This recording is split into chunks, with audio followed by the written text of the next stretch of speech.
Hello friends, welcome to target and goal. आज का अपना टॉपिक है भूकंप और अगला जो टॉपिक रहेगा वो रहेगा महाद्वीप।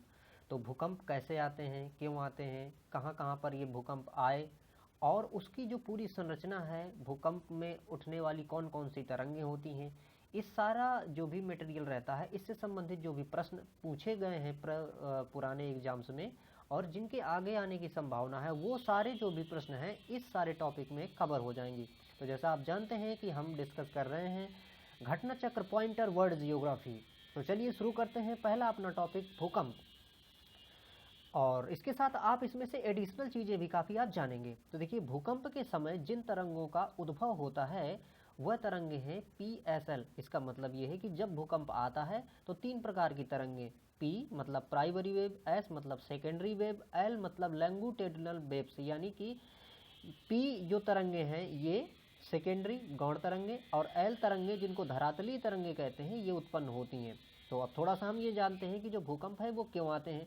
भूकंप इसलिए आते हैं, देखिए जो हमारी पृथ्वी है ये प्लेटों से बनी हुई है और प्लेटों में अगर बीच में भ्रंशन है और ये प्लेटें अगर एक जगह से दूसरी जगह अपने स्थान को परिवर्तित करती हैं तब वहाँ पर भूकंप आने की संभावना बढ़ जाती है। तो भूकंप एक्चुअली जब आते हैं तो वो ऊर्जा का एक सैलाब है जो निकलता है और वही ऊर्जा को जो सैलाब है वो तरंगों के रूप में अपने आप को प्रदर्शित करता है, व्यक्त करता है।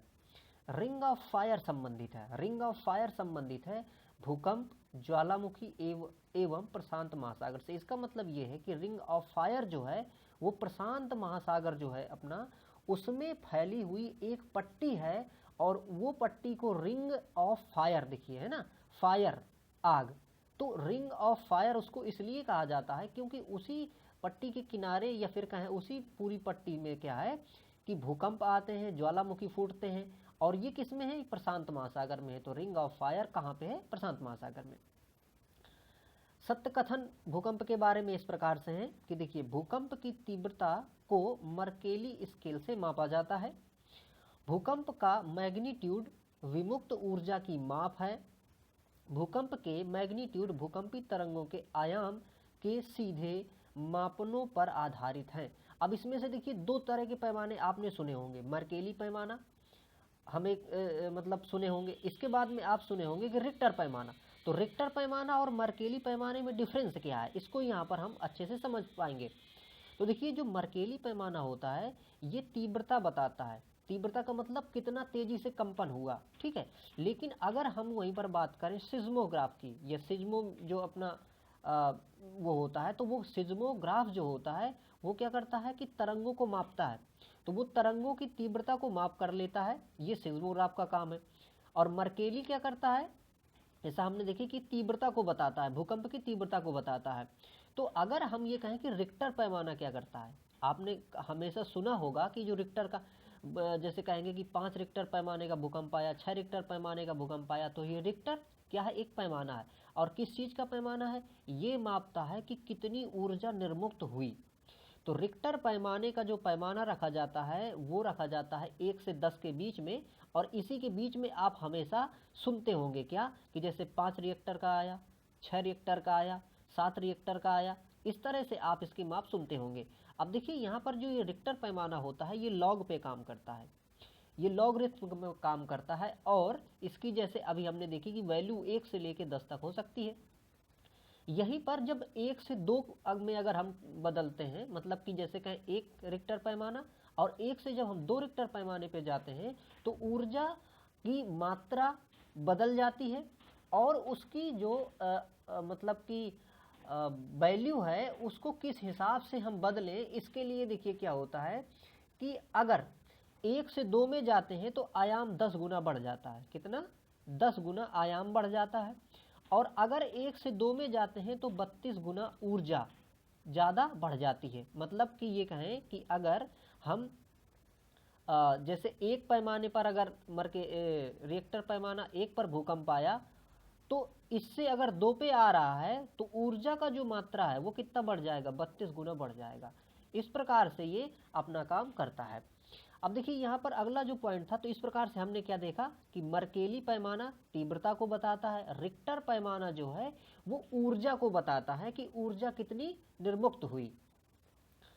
और अब यहाँ देखिए कह रहा था कि भूकंप का मैग्नीट्यूड विमुक्त ऊर्जा की माप है। तो ये जो मैग्नीट्यूड है ये विमुक्त ऊर्जा की माप है, जिसको हम रिक्टर पैमाने के माध्यम से मापते हैं फ्रेंड्स।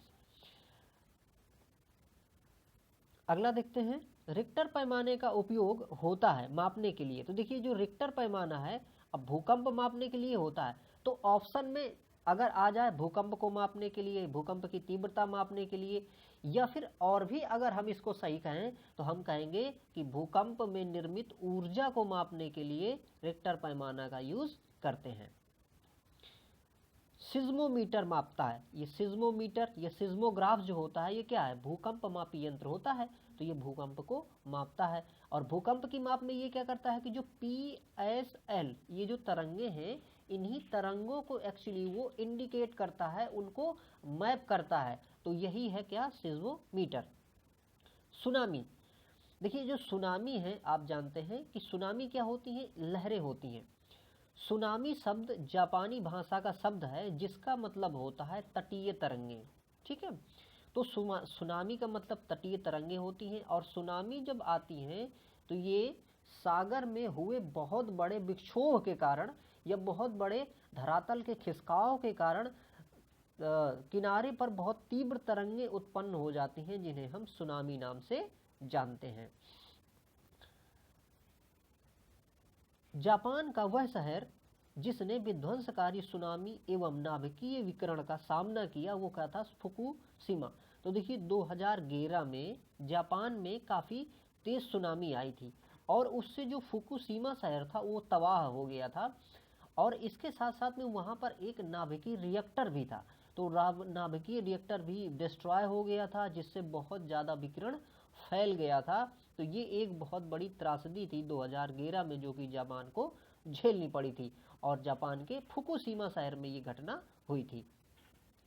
भारतीय उपग्रह का उत्तर पश्चिम प्रदेश, भारतीय उपमहाद्वीप, यहाँ पर उपग्रह नहीं है, भारतीय उपमहाद्वीप का उत्तर पश्चिम प्रदेश भूकंप से ग्रहणशील है। इसका कारण क्या है, इसका कारण है प्लेट टेक्टोनिक। अब देखिए प्लेट टेक्टोनिक का मतलब ये है कि अपना जो इंडिया है, तो इंडिया का उत्तर पश्चिम वाला क्षेत्र जिसे हम भुज कच्छ कहते हैं, जैसे तो भुज कच्छ में बहुत बड़ा भूकंप आया था। उसका कारण क्या था, प्लेट टेक्टोनिक। तो वहाँ पर प्लेटों की संरचना कुछ इस हिसाब से है कि प्लेट खिसक सकती है वहाँ से, इसलिए ये भूकंप वहाँ पर काफ़ी आया था। इससे कुछ एडिशन चीज़ें मैं आपको बताना चाहूँगा कि देखिए जो तरंगे होती हैं, जैसे हमने शुरुआती देखा कि PSL, ये 3 प्रकार की तरंगे देखी। तो यहाँ पर जो P तरंगे होती हैं फ्रेंड्स, ये होती हैं अनुदैर्ध्य तरंगे। कैसी होती हैं, अनुदैर्ध्य। अनुदैर्ध्य तरंगे होती हैं और इनका ये गुण होता है कि ये ठोस, द्रव, गैस, तो ये सारी अवस्थाओं में चलने के काबिल होती हैं। तो इसलिए ये तरंगे होती हैं ध्वनि तरंगों के समान। जैसे ध्वनि तरंगे ठोस में चल सकती हैं, द्रव में चल सकती हैं और गैस में चल सकती हैं, मतलब वायु में। तो इसी प्रकार से पी तरंगे भी चल सकती हैं। लेकिन यहाँ पर देखिए एक चीज़ और होती है पी तरंगों में, कि जब ये लिक्विड में चलती हैं तो इनकी जो गति है वो थोड़ा सा क्या हो जाती है, कम हो जाती है। और यहाँ पर देखिए जो ऐस तरंगे हैं, ऐस तरंगे सिर्फ और सिर्फ ठोस में चलती हैं। किस में चलती हैं, सिर्फ ठोस में चलती हैं। और यहाँ पर देखिए जो एल तरंगे होती हैं ये चलती हैं पृथ्वी की ऊपरी सतह पर। तो इसीलिए सबसे ज़्यादा जो नुकसान होता है वो एल तरंगों से ही होता है, ना कि पी से और एस से होता है। एक बात मैं और आपको इसमें बताना चाहूँगा कि देखिए जब भूकंप आता है तो मान लीजिए ये पृथ्वी है और पृथ्वी के इस केंद्र पर यहाँ पर भूकंप आया, तो जहाँ पर ये ऊर्जा निर्मुक्त होती है जहाँ से, उस केंद्र को भूकंप का मूल कहते हैं। ठीक है, ये भूकंप का मूल हो गया। और इसके बाद में जो भूकंप है वो आगे की ओर बढ़ता है। तो जब भूकंप आगे की ओर बढ़ता है तो इससे वही जो पी तरंगे और एस तरंगे, एल तरंगे होती हैं, तो एक से दूसरे मतलब इस केंद्र से इधर उधर को चलती हैं। तो भूकंप जो मूल है इसके समकोण पर ही धरातल पर एक बिंदु होता है जिसको कहते हैं अधिकेंद्र। क्या कहते हैं, अधिकेंद्र। और अधिकेंद्र में ही सबसे पहले भूकंप को महसूस किया जाता है। तो अगर प्रश्न ये आता है कि सबसे पहले भूकंप किस केंद्र पर महसूस होता है, भूकंपीय तरंगों को किस केंद्र पे महसूस किया जा सकता है, तो वो होगा अधिकेंद्र। तो अधिकेंद्र में सबसे पहले तरंगे महसूस होती हैं। एक बात और मैं आपको बताना चाहूँगा, छाया क्षेत्र। अभी जैसे हमने बात की थी कि टी, एस और एल, ये 3 प्रकार की तरंगें थी। इसमें से हमें मालूम है कि जो एस तरंगे हैं ये सिर्फ ठोस में चल सकती हैं। अब देखिए जो अपनी पृथ्वी है, तो पृथ्वी में क्या है कि जैसे ऊपर का मेंटल क्षेत्र है, ठीक है, फिर इसमें मेंटल हो गया, और सबसे अंदर अगर हम बात करें तो यहाँ पे कोर क्षेत्र है, और इसके बीच का देखिए जो क्षेत्र होता है, ये क्षेत्र, यहाँ पर कुछ क्षेत्र द्रवित अवस्था में पाया जाता है, और उस द्रवित अवस्था की वजह से ऐस तरंगों का इसके अंदर जाना नहीं हो पाता है, तो एक छाया क्षेत्र बनता है फ्रेंड्स। इस प्रकार से उसको हम फिगर में दिखा सकते हैं, एक छाया क्षेत्र बनता है, ये वाला क्षेत्र, इसको हम कहते हैं छाया क्षेत्र, जो कि ऐस तरंगों के लिए होता है। इसी प्रकार से जो पी तरंगे हैं वो भी अपना एक छाया क्षेत्र बनाती हैं। तो खैर इसमें इतना ही। चलिए अब देखिए अगला अपना जो टॉपिक है वो क्या है, महाद्वीप। तो महाद्वीप आप जानते हैं, तो महाद्वीप जिस प्रकार से जैसे है, तो महाद्वीप में से पहले अगर हम द्वीप की बात करें, तो द्वीप क्या होता है कि कोई एक स्थल जो चारों ओर से जल से घिरा हो, उसे हम क्या कह देते हैं, द्वीप। अगर यही द्वीप ज़्यादा बड़े आकार के होते हैं तब उनको हम कह देते हैं महाद्वीप। अब जैसे एशिया है, अफ्रीका है, यूरोप है, ऑस्ट्रेलिया है, ये सारे महाद्वीप हैं। तो ये सारे महाद्वीप हैं जहाँ पर मतलब मनुष्य निवास कर सकता है, जीव रह सकते हैं, पौधे हो सकते हैं, पेड़ हो सकते हैं, तो वो सारी जगह महाद्वीपों के अंतर्गत आ रही हैं। वह महाद्वीप जिसमें देशों की संख्या अधिकतम है वो कौन सा है, वो है अपना अफ्रीका महाद्वीप। तो अफ्रीका महाद्वीप में देशों की संख्या 54 है, जो कि सबसे ज़्यादा है। इसके बाद अगर हम बात करें तो फिर यूरोप का नंबर है, तो यूरोप में 51 देश हैं। कितने हैं, यूरोप में 51 देश हैं। इसके बाद अगर एशिया की बात करें तो एशिया में अप्रोक्सीमेटली 50 कंट्रीज़ हैं। तो इस प्रकार से सबसे ज़्यादा जो कंट्री हैं वो किस में है, अफ्रीका में है। क्षेत्रफल के अनुसार सबसे बड़ा महाद्वीप कौन सा है, एशिया। तो सब नंबर 1 पर कौन है, एशिया। नंबर 2 की बात करें तो क्या है, अफ्रीका। नंबर 3 की बात करें उत्तरी अमेरिका। नंबर 4 में दक्षिण अमेरिका। नंबर 5 में बात करें तो अंटार्कटिका। 6 में बात करें यूरोप, और 7 में बात करें तो ऑस्ट्रेलिया। इस प्रकार से तो विश्व के 7 महाद्वीपों का क्रम है। तो सबसे बड़ा कौन सा हो गया, एशिया, और सबसे छोटे की बात करें तो कौन सा हो गया, ऑस्ट्रेलिया हो गया। महाद्वीपों का क्षेत्रफल देखिए क्रम में उसी प्रकार से हमें सजाना है। तो जैसे एशिया, अफ्रीका, उत्तर अमेरिका, दक्षिण अमेरिका, अंटार्कटिका, यूरोप और ऑस्ट्रेलिया, इस प्रकार से इनका क्रम है। विश्व के 2 सबसे छोटे महाद्वीप। तो सबसे छोटे महाद्वीप में सबसे छोटा कौन सा, एक ऑस्ट्रेलिया। इससे बड़ा क्या है, यूरोप। तो ये 2 जो हैं ये छोटे हैं। इसके ऊपर आप जाएंगे तो फिर आपको जैसे अंटार्कटिका मिलेगा, उससे बड़ा है। हालांकि अंटार्कटिका में कोई भी मनुष्य निवास नहीं करता है, वहाँ पर क्लाइमेट ऐसा परमिशन नहीं दे रहा है। महाद्वीप जिसमें प्रति व्यक्ति भूमि सर्वाधिक है। प्रति व्यक्ति भूमि सर्वाधिक वहाँ होगी जिसका क्षेत्रफल काफ़ी होगा और वहाँ पर जनसंख्या कम होगी। तो ऐसी स्थिति हमें देखने को मिल रही है कहाँ पे, ऑस्ट्रेलिया में, जहाँ पर प्रति व्यक्ति भूमि सर्वाधिक है। लेकिन अब जैसे हम इंडिया की बात करें तो इंडिया में इतनी ज़्यादा भूमि नहीं है जितने की ज़्यादा यहाँ पर लोग हैं। तो इस प्रकार से यहाँ पर भूमि जो है औसतन बहुत कम है। हालांकि अगर हम उस तरह से बात करें तो यहाँ पर जो कृषि भूमि है वो प्रति व्यक्ति कम, ½ एकड़ से भी कम है। वह महाद्वीप जो संसार का सर्वाधिक माध्य ऊंचाई वाला है। तो माध्य ऊंचाई में सबसे जो उच्च स्थान रखता है वो है दक्षिणी ध्रुव। तो दक्षिणी ध्रुव या अंटार्कटिका में माध्य ऊंचाई सबसे ज़्यादा है। इसके बाद बाकी जो अन्य देश हैं इससे की माध्य ऊंचाई से कम है। यहाँ पर माध्य ऊंचाई से मतलब है कि जो हमारे सागर हैं उन सागरों से इसकी जो ऊंचाई है उसे हम माध्य ऊंचाई कह रहे हैं। यहाँ पर देखिए एक फिगर दिया हुआ है और इसमें से 1, 2, 3, 4 ये नंबर दिए हुए हैं। जैसे देखिए 1 नंबर ये हो गया, ये 2 हो गया, ये 3 हो गया यहाँ पर, और ये 4 हो गया। अब इसमें हमें बताना है कि ये जो नंबर दिए गए हैं तो इनमें से एक नंबर पे कौन सी मतलब जगह है, 2 नंबर पे कौन सी जगह है। तो देखिए यहाँ पर ये जो एक नंबर है जिसको इन्होंने इस प्रकार से ये किया है, तो ये कौन सा पोर्शन है, ये चिली का पोर्शन है। और ये चिली में क्या है, एंडीज पर्वत है। ये क्या है, यहाँ पर एंडीज है। अब देखिए ये जो दूसरा भाग है, ये वाला भाग, ये वाला भाग जो है फ्रेंड्स, ये ब्राज़ील वाला क्षेत्र है। ठीक है, तो ये क्या हो गया, ब्राज़ील का पठारी और वो भाग हो गया। ठीक है, ब्राज़ील का क्षेत्र हो गया ये। अगर यहाँ पर आप ये जाए तीसरे नंबर पे, तो यहाँ पर एक देखिए देश जो है, यहाँ पर एक देश है गुयाना और फ्रेंच गुयाना, ये पास में ही है।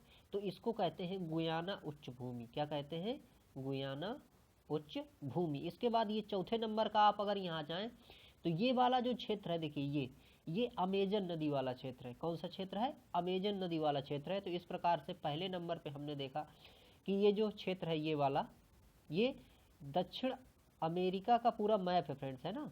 तो ये एंडीज पर्वत हो गया, ये ब्राज़ील की भूमि हो गई, ये गुयाना वाला क्षेत्र हो गया, और ये अमेजन नदी वाला क्षेत्र हो गया। अमेजन नदी जैसा आप जानते हैं कि अपवाह के मामले में ये सबसे बड़ी नदी है विश्व की, और यहाँ पर बायोडाइवर्सिटी भी काफ़ी ज़्यादा पाई जाती है।